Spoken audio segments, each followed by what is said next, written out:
வணக்கம் பா. இன்னைக்கு ரொம்ப முக்கியமான நாளில் ஒன்று லெக்கை சாகடிக்க போகிறோம். எனக்கு எப்போவுமே இப்படி சொன்னால் தான் பிடிக்கும். காலையில் எழுந்திரிச்சு சிவி விதைகளை ஊற வச்சு குடிச்சிட்டு வேகமாக சைக்கிளில் போக ஆரம்பிச்சிட்டேன். வீட்டில் ஒரு வண்டி இருக்குது, காலையில் எடுத்துகிட்டு வரலான்னு நினச்சேன். எங்கள் அப்பா ஜிவ்வுன்னு போயிட்டாரு. அதனால் சைக்கிளில் போயிட்டு இறங்கிட்டேன். பாருங்கள், இதுதான் நம்ம பார்க்கு.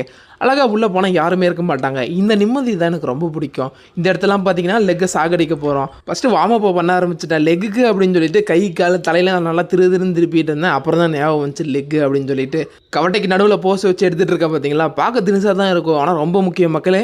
அப்புறம் இந்த போஸில் ஒரு செகண்ட் கூட இருக்க முடியாது. துடிச்சிட்டு இருக்கேன். ஏன்னா நம்ம தான் பிகினர் ஆச்சு. இப்போ தான் நம்ம முக்கியமான ஸ்டெப்புக்கே வந்துருக்கோம். ஓமே காட், கால் பக்கத்தில் கூட போக மாட்டேங்குது. அப்படியே இந்த சைடு திருப்பி இந்த சைடாக புசுக்குன்னு அழுத்துறோம். இதுவும் பக்கத்தில் போக மாட்டேங்குது.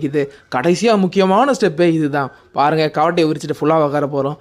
மக்களே, அங்கேருந்து பார்க்க ஃபுல்லாக விரிச்ச மாதிரி தான் இருக்கும், ஆனால் 75% தான் விரிச்சிருக்கு. இன்னும் கரெக்டாக 2 மாதம் பண்ண அப்படின்னா ஃபுல்லாக வந்துட்டு நினைக்கிறேன். அப்படி இதில் சில வார்மப்பு, இதில் வார்மப்பு. இதுக்கே பார்த்தீங்கன்னா உங்கள் காலைல கல் விழுந்துடுற மாதிரி இருக்கும். கடைசியாக ஒரு ஒர்க் அவுட் தான். மேலே எந்திரிச்சு ஜம்ப் பண்ணி சுற்றி வந்து உட்காரணும், திருப்பி ஜம்ப் பண்ணி சுற்றி வந்து உட்காரணும். நடுவில் கொஞ்சம் கொஞ்சமாகவும் போகணும். இதை முடிச்சுட்டு சைக்கிளில் ஜம்முன்னு வந்தவன் நான் இப்போ தள்ளிக்கிட்டு போயிட்டுருக்கேன். முடியாமல் போயிட்டு இருந்தேன். எங்கள் அம்மா வந்து டே பால் பாக்கெட்டு ரஸ்க்கும் வாங்கிட்டோன்னு சொன்னாங்க. இந்த காம்பினேஷனை கேட்டாலே துள்ளி குதிச்சு ஓட ஆரம்பிச்சிருவேன். போயிட்டு இருக்கும்போது தான் பார்த்தேன் ஸ்கூல் திறந்துருந்தாங்க போல். பசங்களாம் ஜம்முன்னு போயிட்டு இருந்தாங்க. அதெல்லாம் ஒரு கனாக்காலம். எப்படியோ இதெல்லாம் முடிச்சு காலேஜுக்கே வந்துட்டோம். கடையில் பார்த்தீங்கன்னா புளிச்சாம்பு பாக்கெட் இருந்துச்சு. 4 வாங்கிட்டு வந்தேன். ஒன்று எங்கேயே விழுந்துருச்சு. 3ஓட வந்தேன். பார்த்தா கரண்ட் ஷட் டவுன் ஆமாம் இன்னைக்கு. வேற என்ன பண்ண முடியும், இன்னைக்கு இப்படியே போயிடுச்சு. டச்லேயே இருங்க, நாளைக்கு சந்திக்கலாம்.